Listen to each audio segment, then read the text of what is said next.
Today we are going to see how the confirmation of account statement looks like.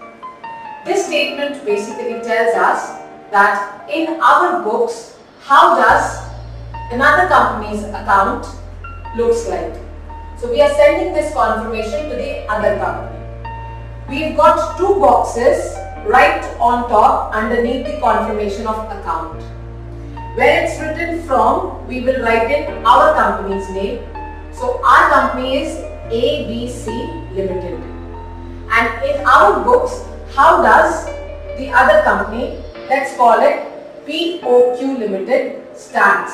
So in the to column, we will type in POQ Limited.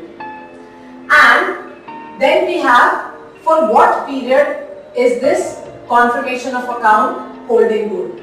So we have the confirmation of account for the period 2013 to 2014. Our assessment year will then be 2014-2015. 2013-14 being our previous year, automatically the assessment year would be 2014-15.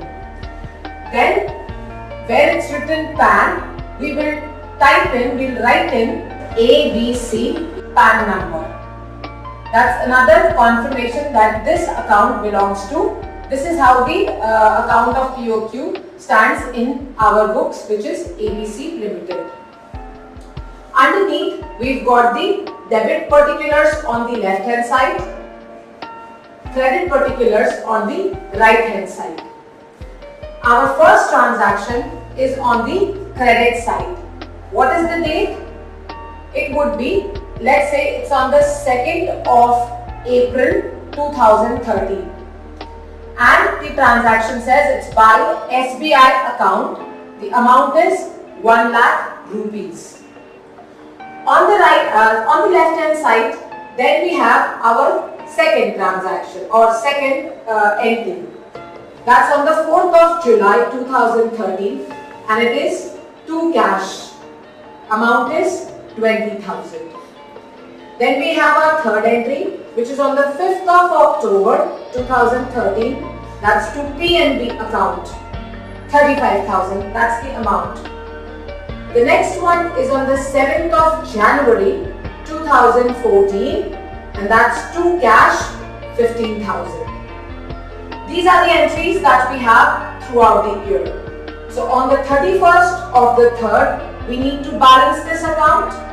So our last entry would again be on the debit side and it is 31st of the 3rd, 2014 that we have this entry and it's to balance carried forward 30,000. This 30,000 is the balancing figure. And if you see at the end, both the sides are balanced. Both the sides have got 1 lakh rupees as the balance figure. Then we have on the left hand side, there is a declaration box. We have a declaration box on the left hand side, which means it has come from our side. So we hereby confirm the above statement of account and then the PAN number, wherein we have to give our PAN number and put in the signature. Whoever is the signing authority puts in his signature. So this is a declaration, this is a confirmation that whatever is written above, I have seen this and it is going in from my side. And then yours faithfully would be whoever is sending in this statement. This is how the confirmation of account looks like. I hope the particulars and the details are all clear to you now. Thank you.